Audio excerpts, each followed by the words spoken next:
Producción a Pedro Lemebel, el genial escritor chileno, siempre del lado de la marginalidad.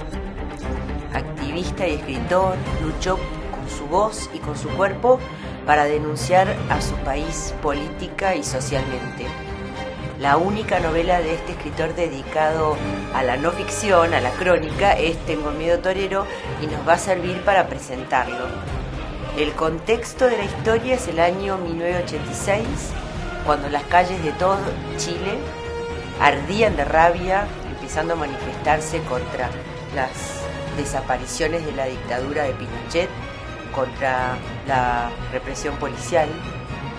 La prosa brota de los huecos más recónditos del sufrimiento humano en la ciudad de Santiago, una Santiago fantasmal, y cuenta la historia de amor de la loca del frente, homosexual bordadora de manteles, y Carlos, un joven militante del Frente Patriótico Manuel Rodríguez. En el otro lado de la historia hay otra pareja, que son Augusto Pinochet y su mujer Lucía, que se ven en la intimidad y que el narrador pinta con ironía por su banalidad y por su tremenda discriminación. Este joven militante Carlos forma parte del grupo que prepara el atentado contra Augusto Pinochet, que sucedió en septiembre de ese año, el 86.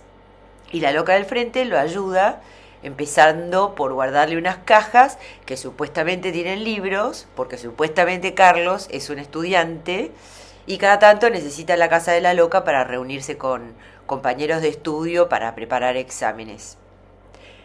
Tengo miedo torero entrelaza entonces militancia política y disidencia sexual. El narrador entrelaza con su voz oral poesía con cultura popular, y ese tejido que hace la voz narradora, que se contamina con la manera de hablar de la loca, es de una belleza barroca absoluta, y también sumado a la historia que narra, que hace todo esto que justifica que la novela sea considerada una de las obras fundamentales de la literatura latinoamericana contemporánea. Bueno, algo fascinante de ese narrador es que no es binario, no ve el mundo como cara o seca, y entonces no se ajusta a un género cuando se refiere a sí misma, la loca, la mayoría de las veces es a sí misma, o a sí mismo, porque es homosexual. Es decir, que su mirada tiene ese sesgo, de esa manera observa y organiza los hechos que narra, y así es la loca, que no es ni él ni ella. La novela arranca con la llegada de la loca a un nuevo vecindario en el centro de Santiago, a una casa medio en ruinas donde pone música a todo volumen, y dice: todo el barrio sabía que el nuevo vecino era así, una novia de la cuadra demasiado encantada con esa ruinosa construcción, un mariposuelo de cejas fruncidas que llegó preguntando si se arrendaba ese escombro terremoteado de la esquina. Lemebel presentó la novela vestido de rojo furioso y con un tocado de plumas, y el auditorio estaba colmado de fans. Bueno, la novela habrá así: cómo descorrer una gasa sobre el pasado, una cortina quemada flotando por la ventana abierta de aquella casa la primavera del 86. Un año marcado a fuego de neumático humeando en las calles de Santiago, comprimido por el patrullaje. Un Santiago que venía despertando al caceroleo y los relámpagos del apagón, por la cadena suelta al aire, a los cables, al chispazo eléctrico.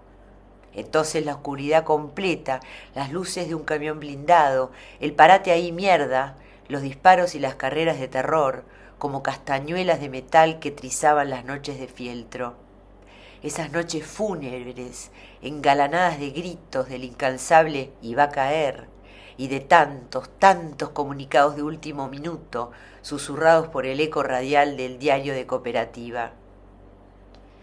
Y sigo con el próximo extracto para que observen lo que les decía sobre el narrador, que se refiere a la loca, a este género que no es binario. Esta parte dice así: las 3 primeras cajas se las dejó en el pasillo, pero ella Le insistió en que ahí molestaban, que las entrara al dormitorio para usarlas de velador y tener dónde poner la radio. Si no es mucha la molestia, porque la radio es mi única compañía, dijo, arrebolada con su cara cordera guacha, mirando las chispas de sudor que encintaban su frente. ¿Quieres un café? Así cual abejorro zumbón, Ivy venía por la casa, emplumado con su estola, de sí Carlos, no Carlos, tal vez Carlos, a lo mejor Carlos, como si la repetición del nombre bordara sus letras en el aire arrullado por el eco de su cercanía, como si el pedal de esa lengua marucha se obstinara en nombrarlo. Marucha, el autor busca provocar a la moral burguesa chilena y a sus estereotipos y darle cabida a los mestizos, a los guachos y a quienes su cara o su voz no coincide con su cuerpo. La lengua marucha es la creación de un lenguaje propio que trae a la superficie una marginalidad sexual. Es el lenguaje de un cuerpo excluido y condenado. Entonces, la lengua marucha habla en dos registros, poético y vulgar, y descorre el velo de un discurso normal, entre comillas, lo digo con ironía, en el que ese cuerpo siempre estuvo demonizado. Es la estética de un origen bastardo y entonces se burla de la tradición, o de eso que llamé normal, entre comillas, para liberar el lenguaje de convencionalismos. En el libro de crónicas La esquina es mi corazón hay una crónica con el título Las amapolas también tienen espinas, con la desinhibición de la lengua marucha, y hay una parte hermosa, comparable con estos soliloquios de la loca, que dice: espumas rojas de maricón que lo andaluzan flameando en el Tajo, torero Topacios, el chico poblador que lo parte, lo azucena en la pana hirviendo trozada Macarena, atavío de hemorragia la maja cola menstrua el ruedo, herida de muerte muge gorgojos y carmines pidiendo tregua, suplicando un impas, un intermedio para retomar borracha la punzada que la danza. Pero el nene nuevamente erecto sigue desguazando la charcha gardenia de la carne. Un velo turbio lo encabrita por linchar al maricón hasta el infinito. Por todos lados, por el culo, por los fracasos, por los pacos y sus patadas, por cada escupo devolver un beso sangriento diciendo con los dientes apretados: ¿no queríais otro poquito? En la mañana las excedencias corporales imprimen la noticia. El suceso no levanta polvo porque un juicio moral avala estas prácticas. Sustenta el ensañamiento en el titular del diario que lo vocea como un castigo merecido. Murió en su ley. El que la busca la encuentra. Lo mataron por atrás. Y otros tantos clichés con que la homofobia de la prensa amarilla acentúa las puñaladas. Y aquí empieza entonces este video de introducción al gran Pedro Lemebel.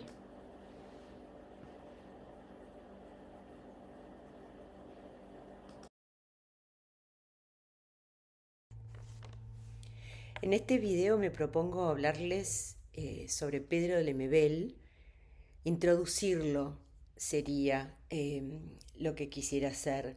Contarles un poco sobre su obra y voy a usar la única novela que él escribió, que es Tengo miedo torero, la voy a analizar, pero antes voy a contarles un poco sobre él, cómo llega a ser el autor que es, porque él es conocido por las crónicas, como cronista, pero Tengo miedo torero es la única novela que él escribió. Elegí esa única novela porque, además de que me parece bellísima, creo que sirve para pintarlo, para mostrarlo como es él, como artista, como autor. Él nació en Chile en 1952, vivió poco tiempo, nada más que 62 años, murió de cáncer de faringe en el 2015. Nació en una familia pobre, la familia Mardones. Él nació con el nombre Pedro Mardones. Su padre también se llamaba Pedro Mardones, pero él se cambió el nombre más adelante a Lemebel, que era el apellido de la madre, y es interesante porque a él, además de que le gustaba que el apellido viniera de la madre, le gustaba que el hecho de que era un apellido inventado por su abuela, porque su abuela se queda embarazada, ella pertenecía a familia pobre, se queda embarazada, soltera, huye de la casa y para que no la encuentren, inventa este apellido, Lemebel.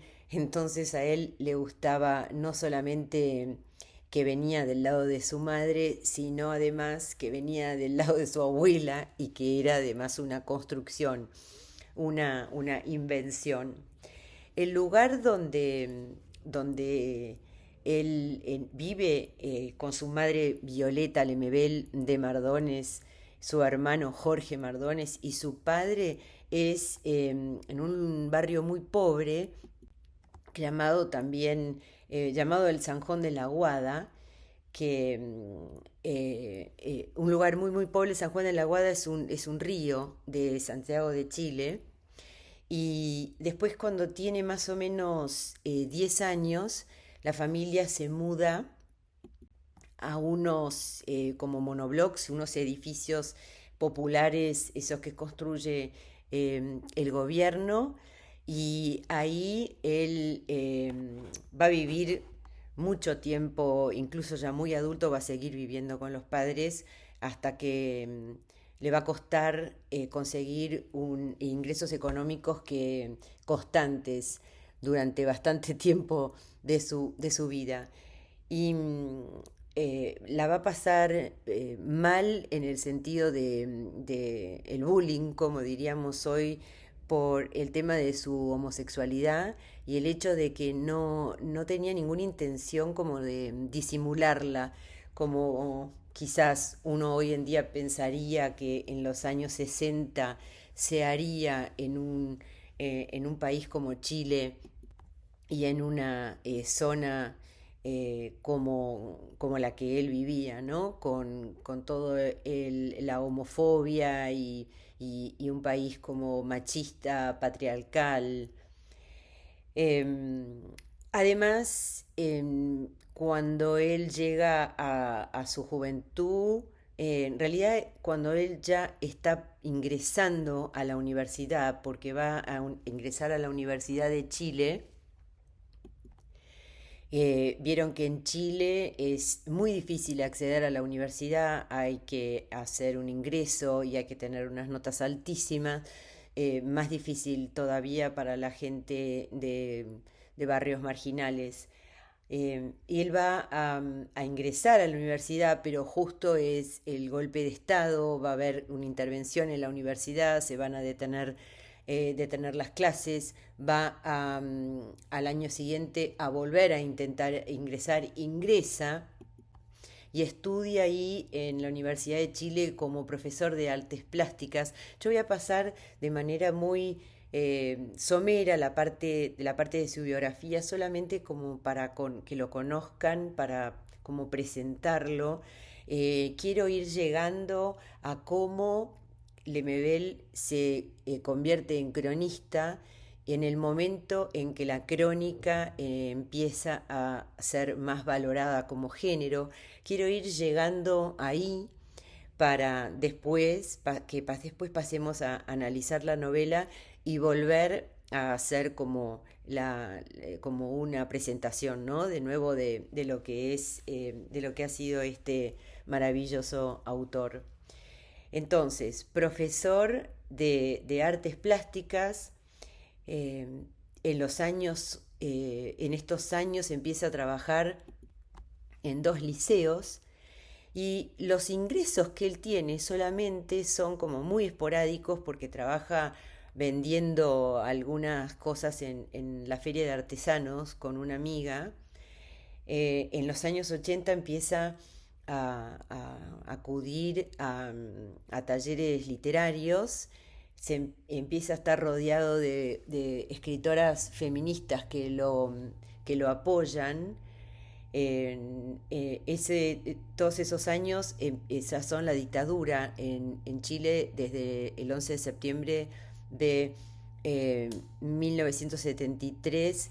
Es la dictadura que termina con el gobierno de Allende, que había llegado a un gobierno socialista que había llegado al gobierno de modo democrático, no con una revolución. Pensemos que es la época de la Guerra Fría y el apoyo que tiene la dictadura de los Estados Unidos. Ese es el contexto entonces en el que está Pedro Lemedel comenzando con sus talleres literarios y eh, tiene mucha dificultad en lo que es porque él es comunista, pero tiene mucha dificultad en lo que es la militancia, porque en el comunismo había rechazo por los homosexuales de la misma manera que lo podía ver desde la derecha. Eso para él es una cuestión que lo va a llevar a ser ese maravilloso escritor de crónicas que es, porque tiene este fuerte rechazo y por todas partes y como esa dificultad de identificación con grupos y el hecho de vivir constantemente en la marginalidad.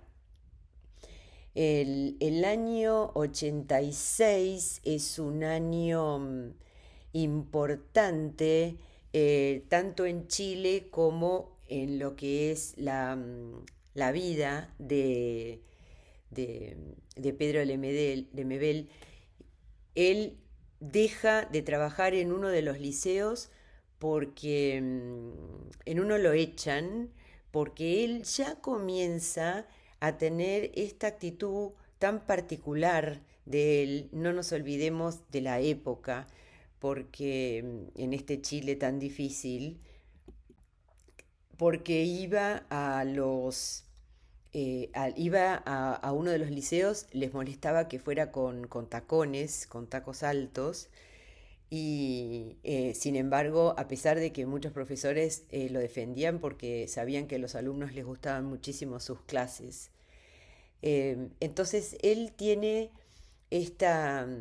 le queda un solo liceo, después él va a dejar ese liceo también y va a tener solamente como ingresos lo que él gana en las ferias de artesanos. Y como les decía, este problema con la dificultad de pertenecer, con lo que es la militancia y los partidos lo que son los partidos de izquierda, sobre todo el Partido Comunista.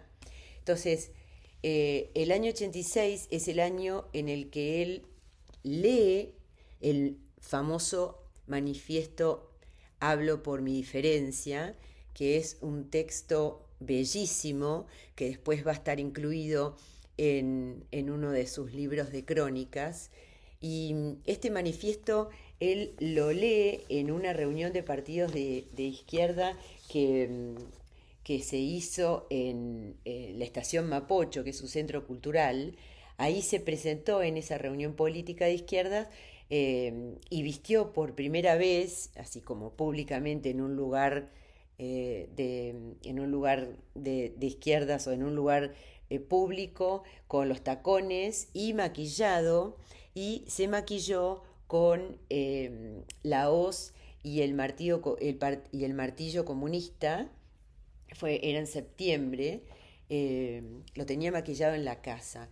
Y este manifiesto es maravilloso, lo pueden encontrar por Google, pero les voy a leer algunas de estas cuestiones, algunas de estas frases que dice, como se va a ir notando esa cuestión de sentirse siempre afuera de Pedro Lemebel.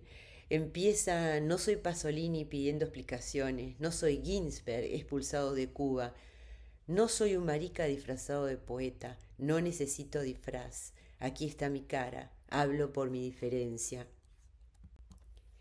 Es uno de los textos más potentes que conozco.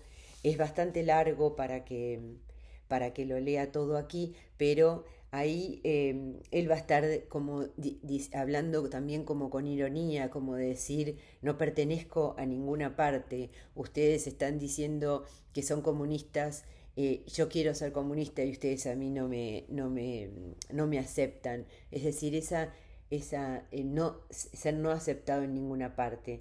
Miren esta parte que dice, ¿no habrá un maricón en alguna esquina desequilibrando el futuro de su hombre nuevo? ¿Van a dejarnos bordar de pájaros las banderas de la patria libre? Los pájaros representan en todas las culturas la homosexualidad, como esa fragilidad que tienen los pájaros y esas alas que tienen para volar. Esa parte soy yo, ¿no? Sigo. El fusil se lo dejo a usted, que tiene la sangre fría. Y no es miedo.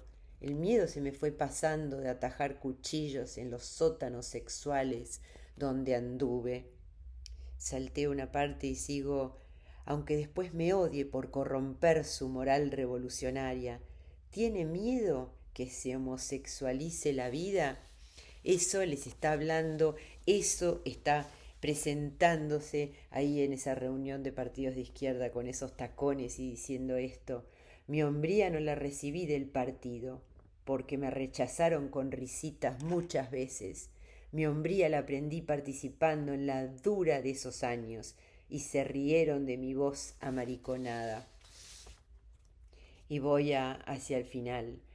Yo no voy a cambiar por el marxismo que me rechazó tantas veces. No necesito cambiar, soy más subversivo que usted. No voy a cambiar solamente porque los pobres y los ricos, a otro perro con ese hueso, tampoco porque el capitalismo es injusto. En Nueva York los maricas se besan en la calle. Pero esa parte se la dejo a usted que tanto le interesa que la revolución no se pudra del todo. A usted le doy este mensaje y no es por mí, yo estoy viejo. Y su utopía es para las generaciones futuras. Hay tantos niños que van a nacer con una alita rota y yo quiero que vuelen, compañero, que su revolución les dé un pedazo de cielo rojo para que puedan volar. Como está diciendo ahí, yo quiero una utopía, un ideal, un, un mundo comunista que también acepte a los diferentes, es decir, a los, en el caso de él, homosexuales.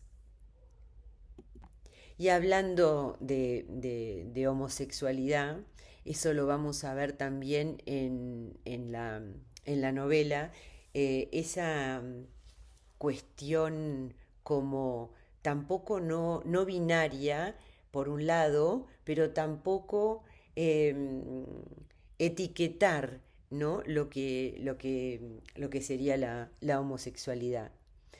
Bueno, esa es la época en la que empieza también eh, a asociarse, está asociado con Francisco Casas y empiezan con lo que después se conoció como con la palabra performance. Ellas se llamaban las yeguas del apocalipsis. Pero volviendo a lo que él escribía en estos talleres literarios, que escribió algunos cuentos y que no fueron como bien recibidos, se los editó su amiga, la escritora Pía Barros, no fueron bien recibidos, los criticaron un poco como de tremendistas y eso es muy fascinante porque justamente esta crítica, este tremendismo que se encuentra en esos cuentos, es lo que va a ir formando la voz narradora tan fascinante que tiene que tiene en las crónicas. Pero bueno, sigamos con este año 86 que es coyuntural en la vida de él porque es el año que él se presenta como de alguna manera desnudo al leer el manifiesto en esta reunión de partidos de izquierda Entonces es coyuntural para él, además es coyuntural como año en lo que es el contexto chileno y esto está relacionado también porque con la novela, con Tengo miedo torero, porque ahí es el año 86, que es coyuntural también en varios sentidos. Es el año que va a ser el atentado a Pinochet, pero además es un año que empieza, ya hay 13 años de dictadura, que decíamos empezó en el 73, y empieza poco a poco como a reclamarse que llegue, que se termine con la dictadura. Es decir, los mismos que apoyaron la dictadura de Pinochet empiezan a pensar, ya estamos en tiempo como para llegar a empezar a pedir elecciones, ¿no? Entonces es como que empieza poco a poco, llamémoslo como transición. Se empiezan a reclamar reformas políticas, constitucionales, todo lo que va a ir como allanando el camino para que se den las elecciones que Chile recién en el año 90 va a terminar con la dictadura. También en el año 86 se empiezan a sentir eh, en lo económico la alta tasa de inflación, el déficit fiscal, empiezan a haber protestas callejeras, movilizaciones, eh, pidiendo cambios, ¿no? También se siente la presión internacional y toda esta presión internacional y interna de Chile empieza a provocar o a conseguir que se dé el plebiscito que va a ser en octubre del 88. Es un plebiscito en el que se va a votar por sí o por no, es decir, sí continúa 8 años más el mandato del dictador o no. Nos preparamos para las elecciones. Y es fundamental esto porque gana el no. Pinochet nunca pensó que pudiera ganar el no, es decir, que pudiera él tener que empezar a dar un paso al costado y por eso empezó a conseguir algunas reformas constitucionales para que él y el gobierno no fueran juzgados. Él quedó también como iba a quedar luego luego que terminara la dictadura como senador vitalicio. Bueno, se fue allanando el camino para las elecciones presidenciales y parlamentarias que iban a ser en el 89. Y otra cuestión muy fuerte también del año 86 es el atentado contra, eh, contra Augusto Pinochet, que también forma parte de esta coyuntura del año 86, de la que va a hablar, de la que va a hablar la novela, ¿no? El contexto ese. Ese atentado fue el 7 de septiembre de ese año, ¿no? Y lo hizo el Frente Patriótico Manuel Rodríguez, que era una organización de izquierda. También se llamó Operación Siglo XXI. Fue en un lugar que se llama Las Achupalas, que es en el camino al Cajón del Maipo, que es un cañadón andino de la cuenca del río Maipo, que está a 40 kilómetros de Santiago. Augusto Pinochet volvía de pasar el fin de semana en su residencia, en un lugar que se llama el Melocotón, y la organización armada le cerró con una emboscada al camino, como en una encrucijada, atacaron el auto. Pinochet iba con un nieto, y este atentado dejó 5 muertos, y 11 heridos, pero todos de lo que era la comitiva y la guardia de Pinochet. el auto de Pinochet donde iba con el nieto era blindado y el chofer reaccionó muy rápido y pudo escaparse. eh, es decir, que eh, falló el objetivo en ese sentido. Ellos, los atacantes tenían un cohete M-72 que no estalló. Esto también forma parte de la novela. Y los frentistas se retiraron seguros de que habían cumplido con el objetivo. Se fueron y se pudieron escapar porque fueron con las balizas puestas y sacando las armas por las ventanillas y entonces pasaron por gente eh, de la guardia de Pinochet. Bueno, no fue exitoso en el sentido de que no terminaron matando a Pinochet, pero sí es otro de las coyunturas, otras de los aspectos que llevan a esta coyuntura del año 86 como de final de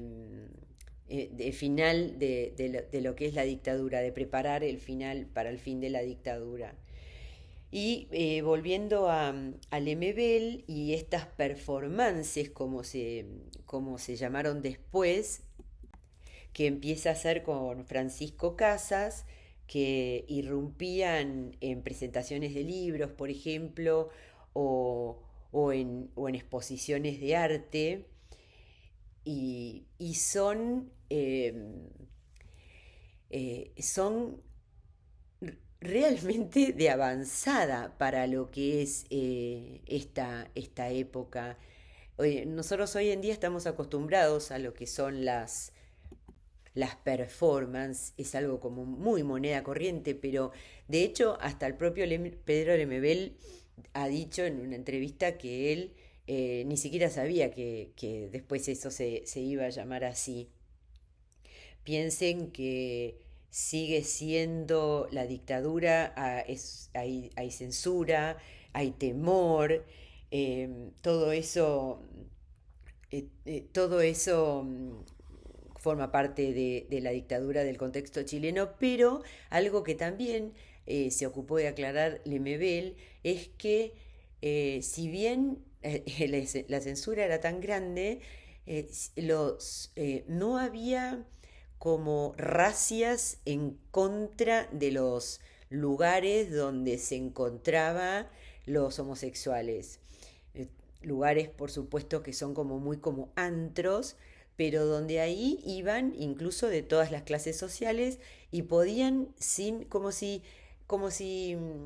en eso los militares hicieran un ojo que no ve, como eso se permitía, de eso podía suceder. Y es algo como bastante paradójico para una dictadura del tipo de la chilena, porque incluso, y esto también sale en la novela, incluso Pinochet, su esposa, Lucía Iriart, tenía un maquillador que era homosexual, este famoso eh, que aparece en la novela y en eso era como que había también un ojo que no quiere ver, ¿no?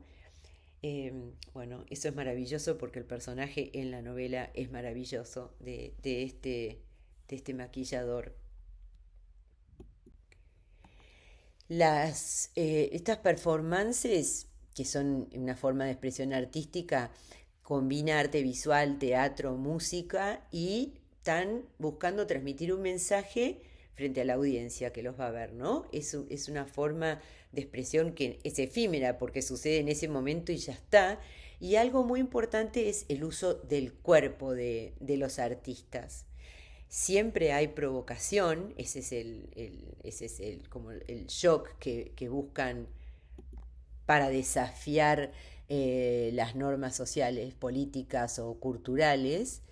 Y las yeguas del apocalipsis de Lemebel y Casas, ahí lo tienen cuando entraron desnudos montados en una yegua a la Universidad de Chile.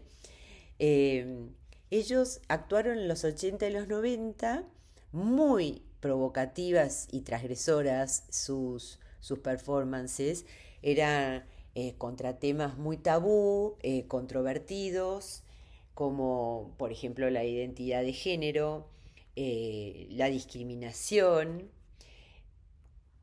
todo lo que tiene que ver con lo que sucede en el mundo homosexual, como por ejemplo ahí ven a Pedro Lemebel con una como corona de espinas que es en realidad son jeringas mostrando el alto riesgo a agarrarse SIDA que tenían los homosexuales en ese Chile.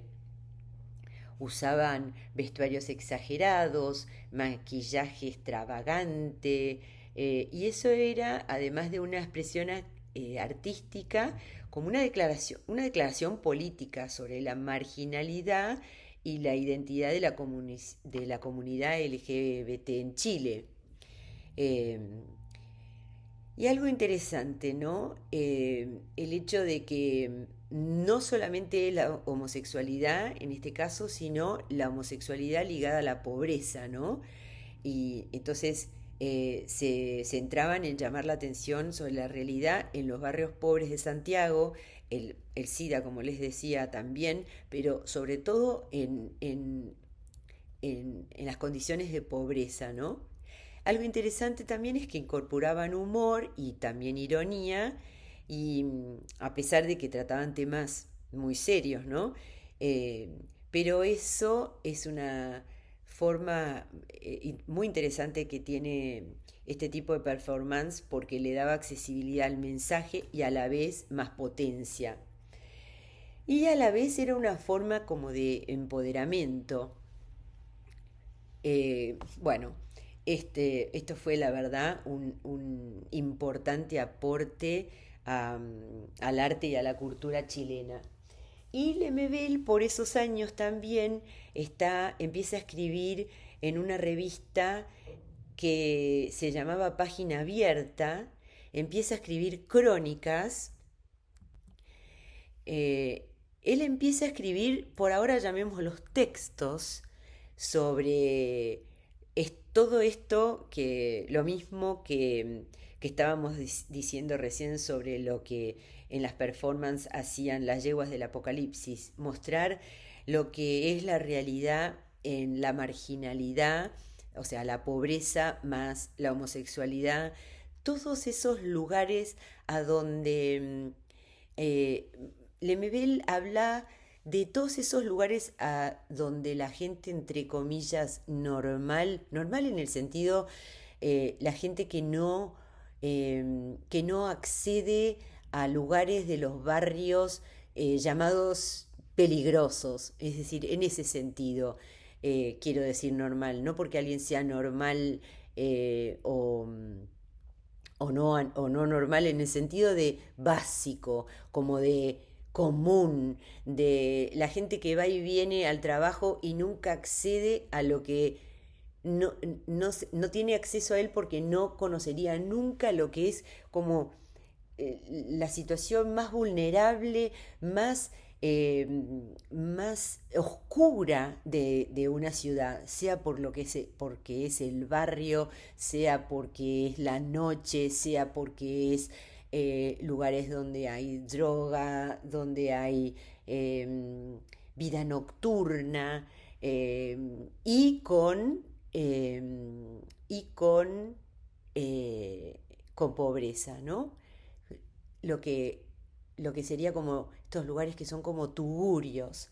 Bueno, detesto la palabra normal, pero la usé para decir la gente común y corriente que va y que viene de día al trabajo y vuelve y quizás salga a comer a un restaurante a la noche o salga a bailar, pero no conoce todo eso que hay en lo urbano a lo que accede alguien como Pedro Lemebel y sobre lo que cuenta y que los hace fascinantes a esas textos que se van a empezar a llamar crónicas, que es lo que en inglés sería el non-fiction, que en castellano se llama crónica y que son textos que cuentan algo sobre la realidad, sobre cuestiones que no son literarias en el sentido de que no son inventadas,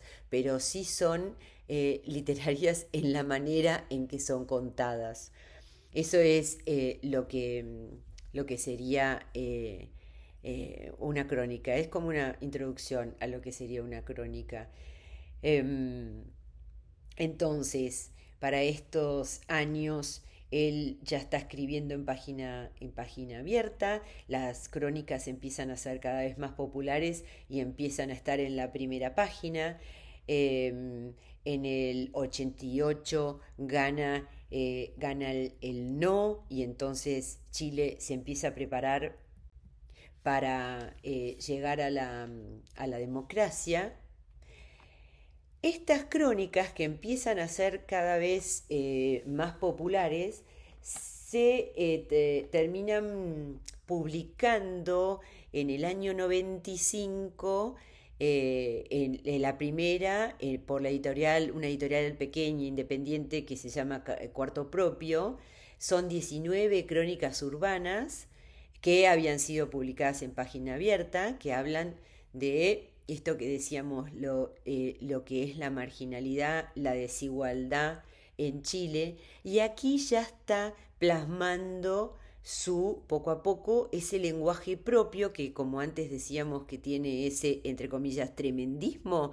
Bueno, empieza a ser una potencia, empieza a ser algo que gana muchísimo en lo que es el género crónica, en lo que es este género que va a estar hablando de realidad, es decir, de no ficción. Es el punto de vista siempre del pobre y del homosexual. Y a la vez él, cuando empieza con esto, entre que gana, empieza a ser un poco conocido por las performances de Yeguas del Apocalipsis, más eh, las crónicas que publica en página abierta y que empieza es contratado por una radio que se llama Radio Tierra y que aquí, además de escribir una crónica, la tiene que leer. Eso le va a dar a Lemebel también como una organización en su vida y por primera vez un ingreso estable, porque como les dije antes, él vivía con los padres hasta edad bastante avanzada en su adultez, no tiene ingresos estables, y con Radio Tierra no solamente los va a empezar a tener, sino que además le va a dar como una organización. Él eh, tenía dificultades con el consumo de alcohol, de drogas, con la noche, y esto le va a dar como una estabilidad en su vida. Y a la vez le va a traer también mayor popularidad, porque algo que agrega en lo que es lo que ha hecho Pedro Lemebel es en todo lo que es su obra, es su voz.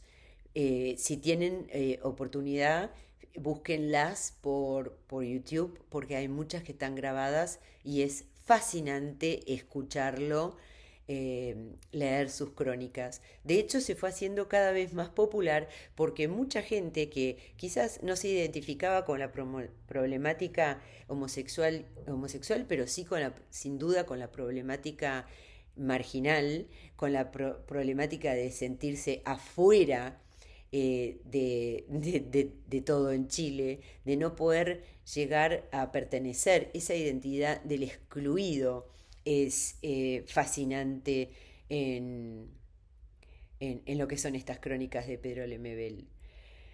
Bueno, entonces decíamos que el año 90, ahí formalmente termina la dictadura, el presidente va a ser Patricio Aylwin, pero va a continuar, la censura va a continuar, no es que va a ser un viva la pepa de repente con la llegada de la democracia. Va a continuar el temor, en el fondo, ese plebiscito del que les hablé es como que muestra también la división de Chile, como de la cantidad de gente que sí quería continuar con ese Chile, de tanta, como tan exclusivo, tan para algunos, ¿no? Bueno, entonces, la censura y el temor continúan. Él es ya ha ganado muchísima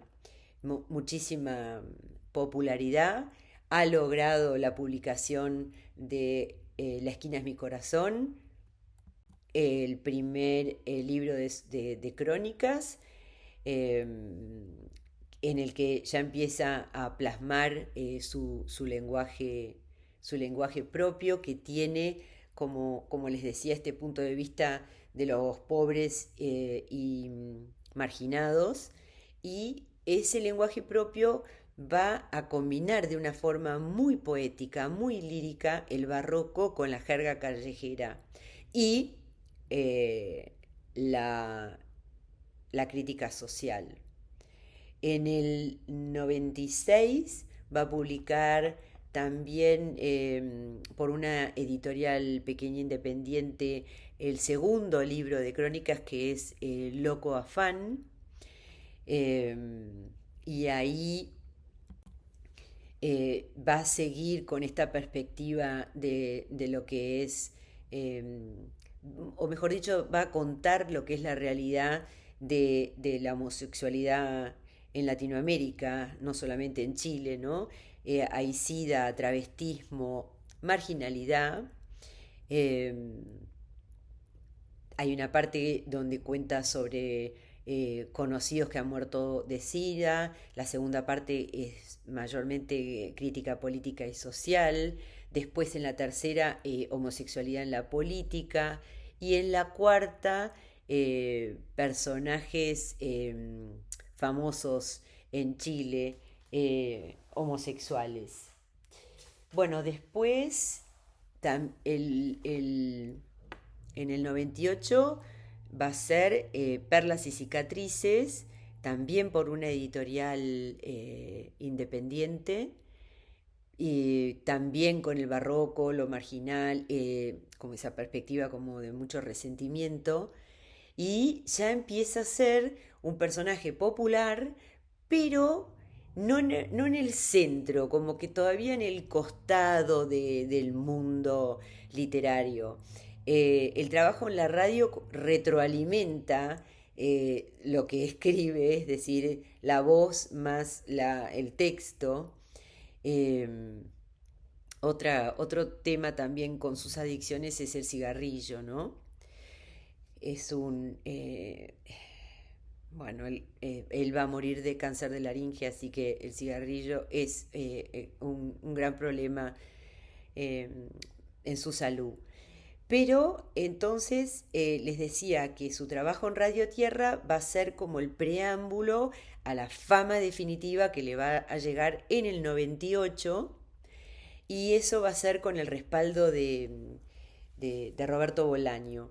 Ese 98 tiene también una importancia coyuntural, bueno, en varios aspectos. Para empezar, ese es el año en el que Bolaño gana el Herralde por Perspectivas Salvajes y vuelve a Chile después de 25 años de ausencia.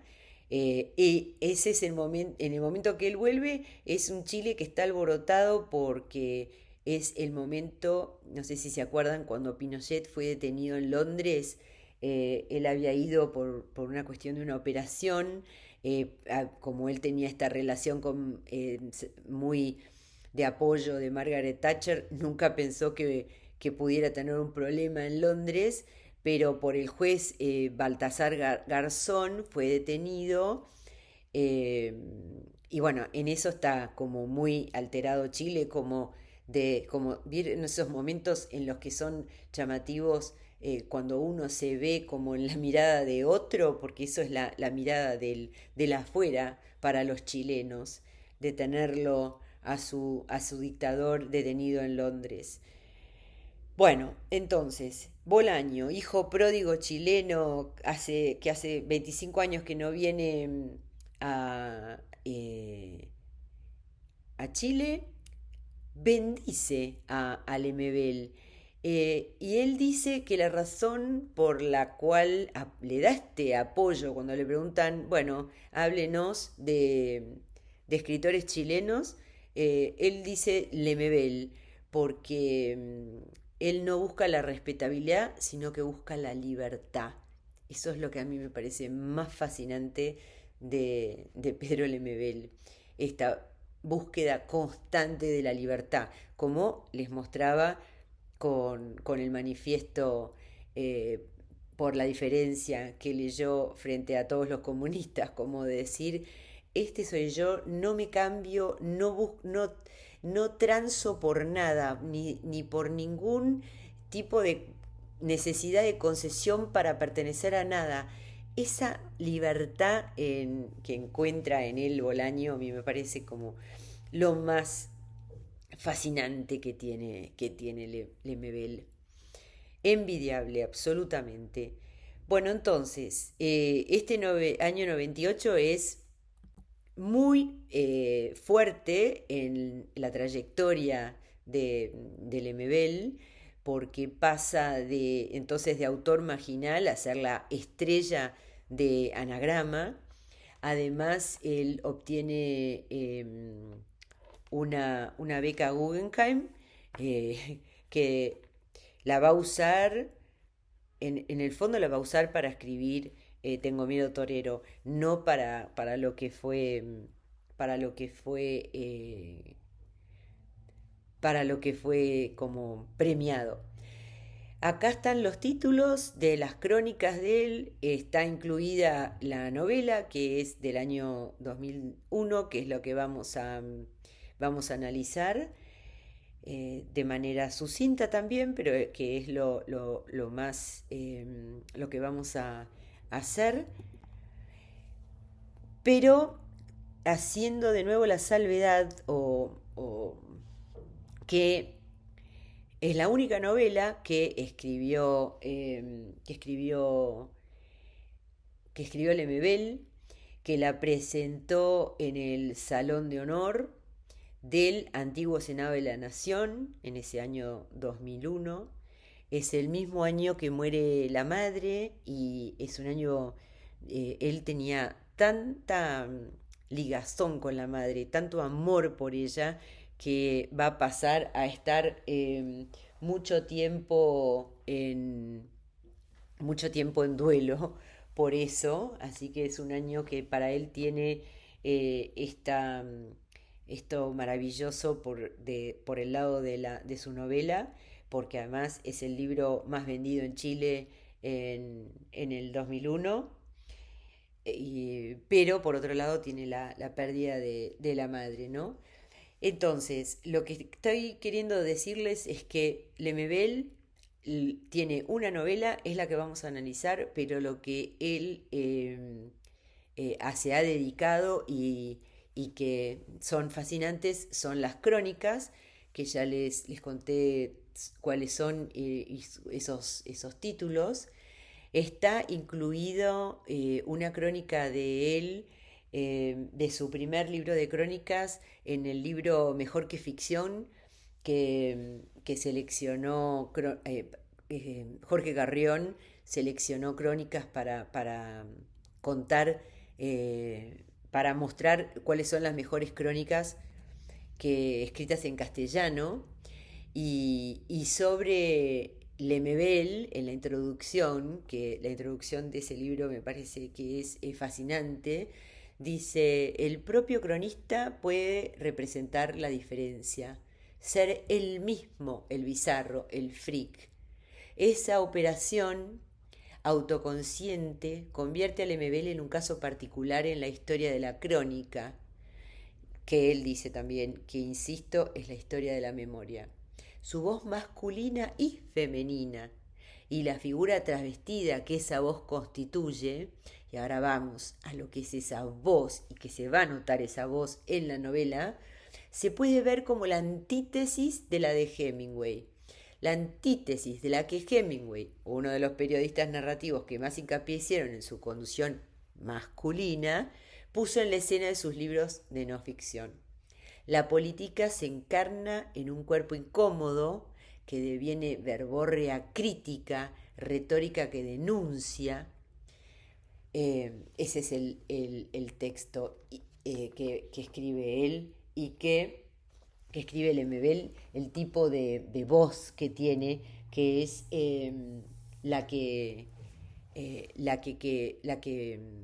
la vamos a notar en Tengo Miedo Torero. Por último, las crónicas que los libros de crónicas que él escribe después de Tengo Miedo Torero, eh, van a tener un cambio, esa voz que estamos diciendo ya no va a ser tanto la voz de la loca, el homosexual anónimo que está en estos lugares oscuros de marginales de Santiago, sino que van a ser, va a ser más la voz más como autorreferencial. En ese sentido hay un cambio, ya no es entonces esa voz de la loca anónima, sino ella misma o él mismo, Pedro Lemebel.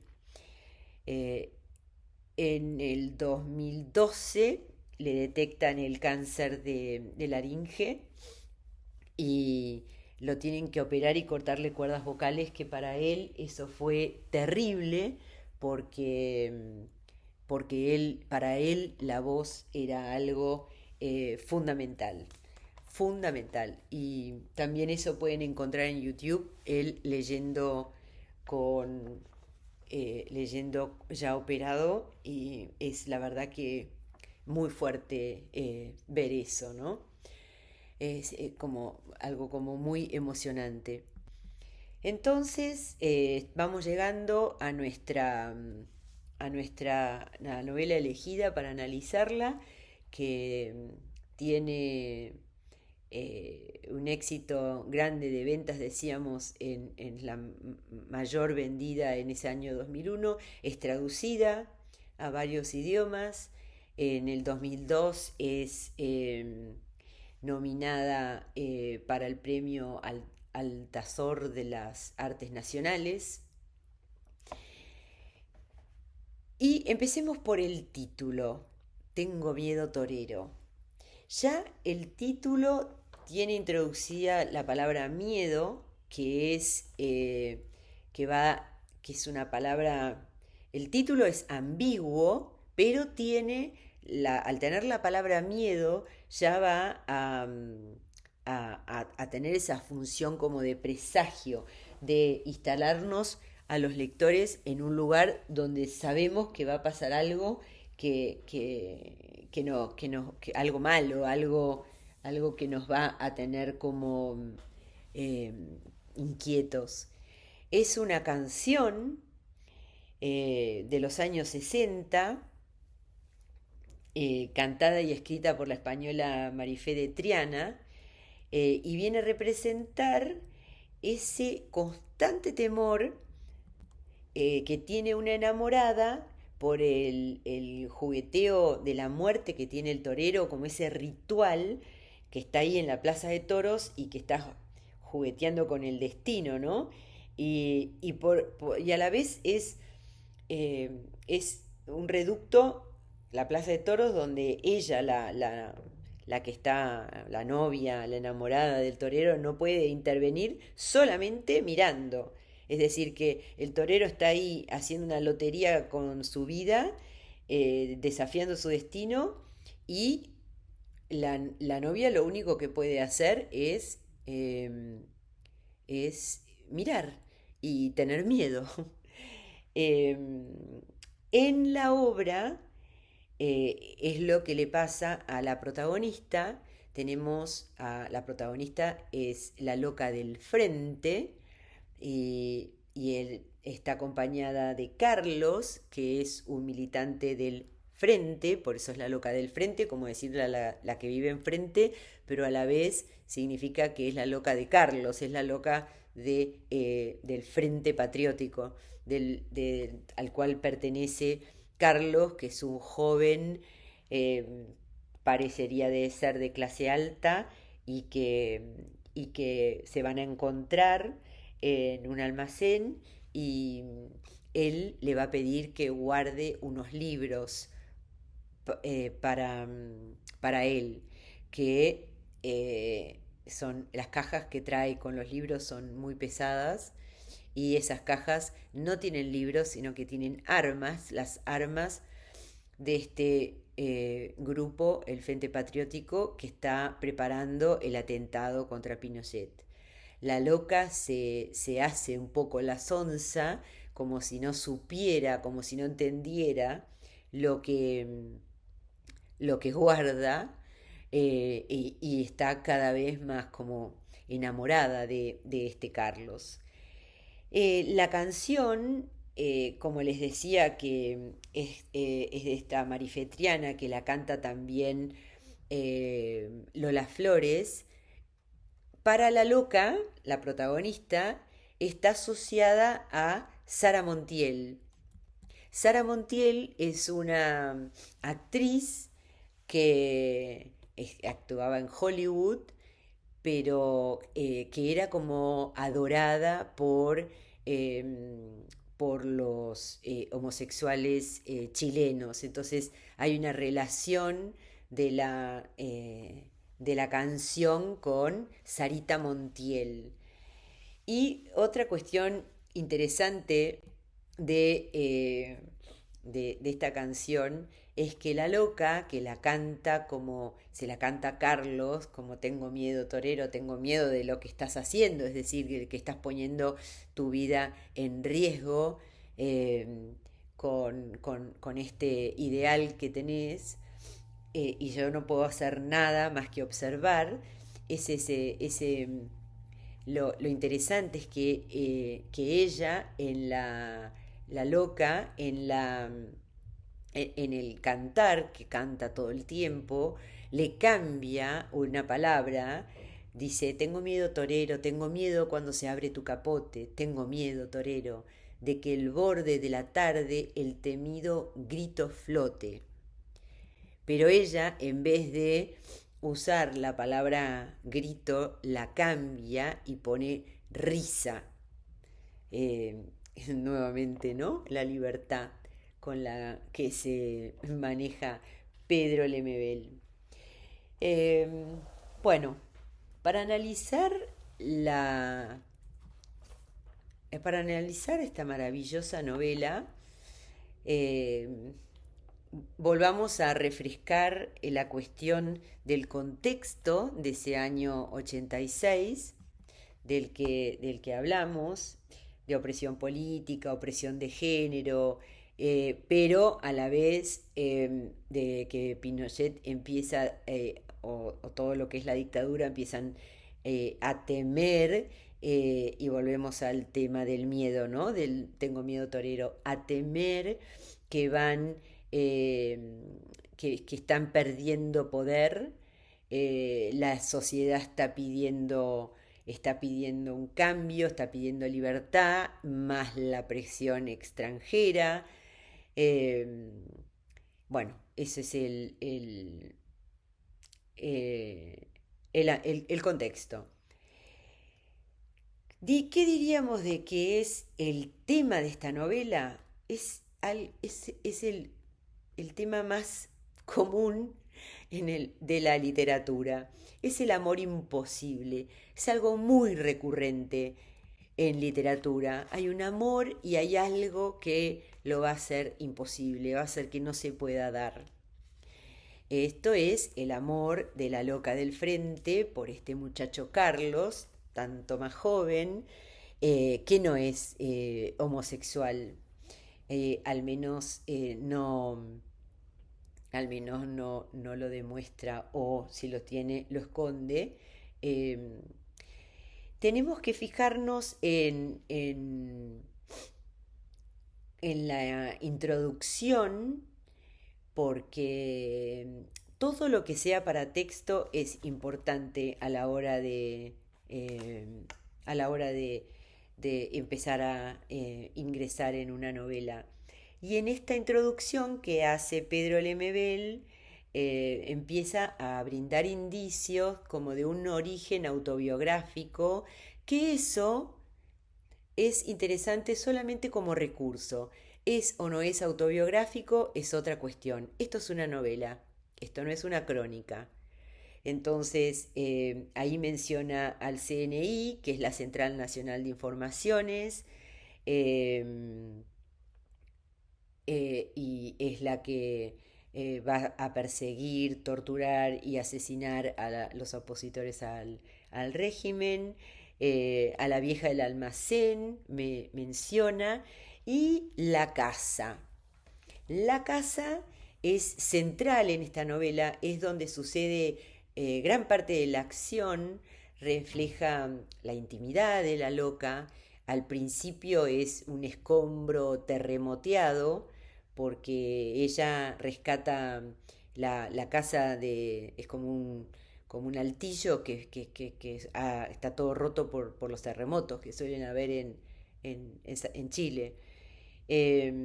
Y la loca rescata esta casa como la rana, otro personaje que funciona aquí un poco como figura materna de la loca, que es la que la ha rescatado a ella. Bueno, y después esta casa se llena de estas cajas que decíamos que va a traer Carlos, que van a ser de muebles, y ahí en esa casa es donde se pueden concretar las fantasías de esta protagonista de la loca, porque es un mundo creado por ella misma, es un mundo donde su disidencia es posible. Otros temas, subtemas que podríamos decir, y quizás más adelante, ¿no? Que veamos que en esta novela hay otros subtemas como son abusos sexuales en la niñez, como le pasó a ella, ¿no? Por su padre, el racismo, como se nota constantemente en la esposa de Pinochet. También en ella se nota lo que es el arribismo, mucho egocentrismo. Y bueno, entonces, contexto, estamos con Santiago conmocionada, hay manifestaciones, cacerolazos, corridas, cordones policiales, como un estado de alerta, y eso es interesante porque da como una imagen visual y auditiva de ese año 86, ese año clave, decisivo, eh, para que Chile retorne a la democracia, ¿no? Eh, Todo eso está sucediendo en ese Santiago que también va a ser personaje en esta novela. Pero para mí, si hay un gran personaje en esta novela, el gran protagonista es el lenguaje. Ese lenguaje que es tan fascinante y que lo pueden disfrutar en las crónicas de Lemebel. Vayamos al narrador. Es un narrador omnisciente que va tejiendo la narración y va a incorporar los dichos y los pensamientos de cuatro personajes. De la loca del frente, de Carlos, de Lucía, que es la esposa del dictador, de Augusto Pinochet y de Pinochet. Este narrador va a ir tejiendo todo lo que va narrando, es decir, todo eh, y va a todo lo que van diciendo, lo que va sucediendo, lo que va pensando estos cuatro personajes, y lo va haciendo con indirecto libre, es decir, no hay guión de diálogo, habla fulano, habla mengano, directamente está tan bien tejido que va llevando la voz de uno al otro o el pensamiento de uno al otro, y va así todo tejido de la misma manera que la loca del frente borda. Esto se va como tejiendo con este narrador omnisciente que usa el indirecto libre y que su voz se va a contaminar del discurso de la loca, de la forma en que ésta loca, esta protagonista, habla, la forma que ella construye el lenguaje usando este, este lenguaje como tremendista, como decíamos antes sobre la crítica que se había hecho de sus primeros cuentos, este barroco y esta combinación de algo muy como recargado, con hipérboles, lleno de adjetivos, todo recargado, antielitista, usando además la jerga callejera de estos lugares marginales, al cual yo les decía que la gente común, la gente corriente no accede. Y está tan bien construido que cada frase es para leerla en voz alta porque es una belleza. El lenguaje en esta novela, entonces, así como está construido, ella lo llama, la loca del frente lo llama lenguaje marucha.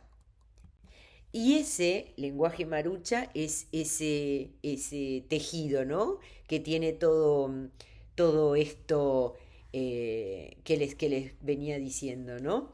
El tema para entender esto también es interesante pensar que loca, que yo ya usé esta palabra varias veces, loca del frente, loca es peyorativo en Chile, ¿no? Una loca en Chile es un hombre afeminado. Y vieron que este narrador, cuando se refiere a la loca, la usa en femenino, pero no el 100% de las veces. A veces ese femenino se torna por un segundito, por una vez, por una excepción en masculino, como si no se pudiera ajustar a la binaridad. Mujer u hombre, nada, uno el otro el que tengo ganas. De nuevo, la libertad. Esa forma de lengua marucha es esa forma de expresión disidente que está como, así como decíamos, que es barroca, llena de hipérboles, de adjetivos, está como desbordada. Ese es el tipo de lenguaje que ella tiene, que además es bastante verborrágica, ¿no? Y que no se reconoce en ninguno de los dos géneros de la binaridad y que además también menciona constantemente canciones porque tiene están introducidas constantemente estas canciones eh, que son de cantantes populares, como por ejemplo Cecilia y José Alfredo Fuentes, que son de la nueva ola, o bueno, Sarita Montiel dijimos, o José Alfredo Jiménez, Sandro, Rosa Coronado, Lucho Gatica, Los Guasos Quincheros, Silvio Rodríguez, Los Panchos, Pedro Infante, Led Zeppelin, Álvaro Scaramelli. Bueno, y el dictador escuchaba a Strauss. También alude a actrices como Jane Mansfield y después se menciona constantemente la radio cooperativa y ahí está la voz de la conductora que era Manola Robles. Todo esto forma parte también de esta, este lenguaje marucha, ¿no? Bueno, después, por otro lado, decíamos que Santiago es protagonista y que está tan como en ebullición por todos estos acontecimientos de represión y de manifestaciones. Y es interesante que cómo la loca va atravesando la ciudad y va mostrando las distintas partes, sobre todo ese momento que va a llevar el bordado a, a su clienta y que parece ser como que la Plaza Italia es como la línea divisoria en ese Santiago entre lo económico, social y político y la enorme diferencia en lo estético también cuando llega a ese barrio elegante de las Combes, que cuando le va a dejar a la esposa el mantel, la esposa del coronel del ejército, este, el mantel, y esa diferencia enorme que hay cuando llega, que empieza a haber como menos ruido, menos tráfico, menos gente por las calles y las casas grandes, lindas, manicuradas, los jardines, con jardineros cortando el pasto, y después el Santiago que está asediado con los patrullajes, los cacerolazos, apagones, olor a neumáticos. El olor en esta novela es fascinante también, que la va mostrando esta ciudad como en ese descontento y esa tristeza por lo que es la dictadura, y que el deseo de que se termine toda esta como prepotencia y violencia de, de la dictadura, ¿no? Otra cuestión de... Bueno, vamos a pasar primero antes a lo que son los símbolos en esta novela, y después les digo algo más sobre el lenguaje. Los símbolos, bueno, hablábamos del bordado que hace la loca, como este tejido que hace también el texto, que ella borda pájaros, angelitos, bueno, eso es lo que tiene en el mantel, que son alegóricos de lo que es este lenguaje de la loca, que no se asume ni hombre ni mujer, sino pájara, dice en un momento, como que es una poeta oral.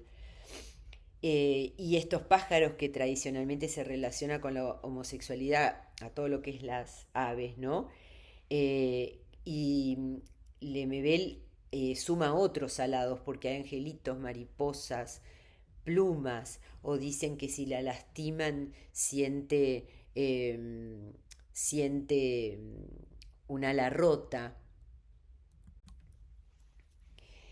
Eh, es maravillosa la escena en las que aparece el mantel, con estos pájaros y angelitos que son la imagen sexual de la disidencia, porque aparece en el picnic, ese picnic que es mi escena preferida de la novela, en la que están viendo el recorrido que va a ser el auto del dictador.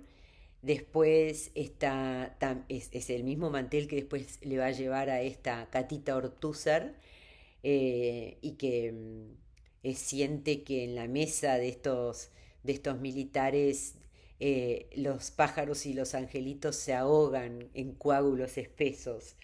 Eso es maravilloso. Y después está el mantel en la escena final, después del picnic en la playa, que la loca lo deja ahí en la playa, y es como que esa es la imagen del fin de sus fantasías, el deseo cuando le dice que no va a ir con Carlos, no va a ir con él a Cuba, sabe que en Cuba él la va a dejar, va a ser lo mismo Cuba que aquí, dice, porque va a ser distinto, ¿no? Y entonces ahí deja el mantel en la playa como si deseara que los pájaros pudieran volar algún día.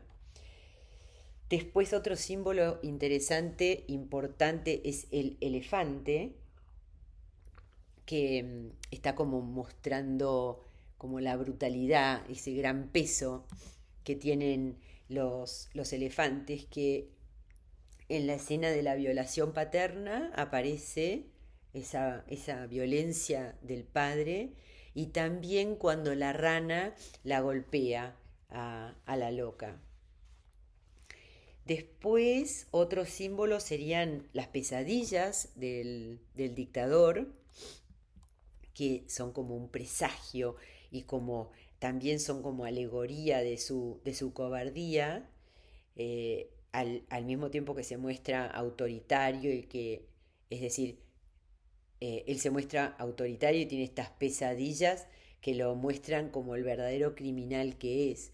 Por ejemplo, cuando sueña con su propio funeral, que hay una arena movediza que lo traga entre cadáveres, que son los desaparecidos chilenos que están como reclamando justicia.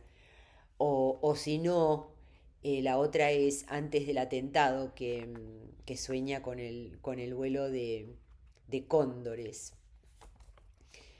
Bueno, ¿qué más podríamos decir de esta novela?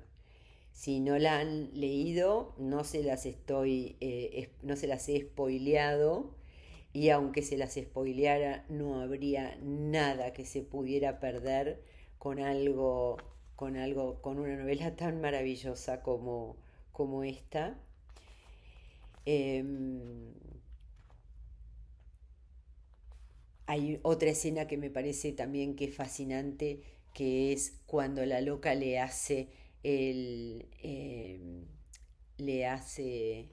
un cumpleaños, entre comillas, cubano a, a Carlos, y que ahí él siente eh, la inmensa sensibilidad que tiene la loca del frente, como que es algo que lo conmueve muchísimo, y justamente dentro de la mente de Carlos no se mete tanto el narrador, y nos deja un poco como con la intriga de qué es lo que siente. Solamente lo podemos ver a través de los ojos de la loca, esa conmoción que tiene, que tiene él, pero, pero no directamente entrar en lo que es lo que él está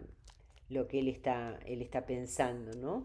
Solamente vemos esa enorme conmoción que, que le hace sentir. Hay tanto más para poder analizar en esta novela, pero sí, sí muestra, aunque sea la única novela que él ha escrito, sí muestra lo que es este lenguaje que es tan valioso y que él plasma en sus crónicas, que tiene esta lengua que ella lo llama marucha, y que tiene este tejido que va haciendo por un lado porque une, teje todas los acontecimientos en este omnisciente, y después porque por las palabras que usa, es decir, por toda esa parte, el campo semántico que va mostrando esa ansias de libertad que tiene, de poder tener las alas sanas, listas para volar, sería, que es algo que también aparece en el manifiesto por la diferencia, cuando dice, ¿van a dejarnos bordar de pájaros las banderas de la patria libre? Bueno, aquí vemos que está todo el tiempo tejiendo el lenguaje, o las frases van tejiéndose con términos que se asocian con pájaros o con otros seres alados para, para, para mostrarla a ella, ¿no? La casa, por ejemplo, es un palomar. eh, Después, para la loca, para sus vecinas es un mariposuelo, o sea, de mariposa, o un picaflor. La música es para el vecindario como un canto de gallos al amanecer. Los adornos de las cornisas de las casas llevan pájaros. Su cabecita es la de una pájara oxigenada, eso es bellísimo. Se mueve por la casa como un abejorro zumbón, emplumado con su estola. O si no, a Carlos se le hundía aquella mirada de halcón en en su inocencia de paloma. El movimiento de sus manos es un plumereo, fascinante esa palabra. Su corazón golondrino, su infancia era la de un niño colibrí, sus manos de alondra. Su resistencia a la violación lo lleva a aletear como pollo empalado, como pinchón sin plumas. Bueno, fascinante. Yo les recomiendo entonces que si quieren conocer a Pedro Lemebel, sin duda comiencen por esta novela.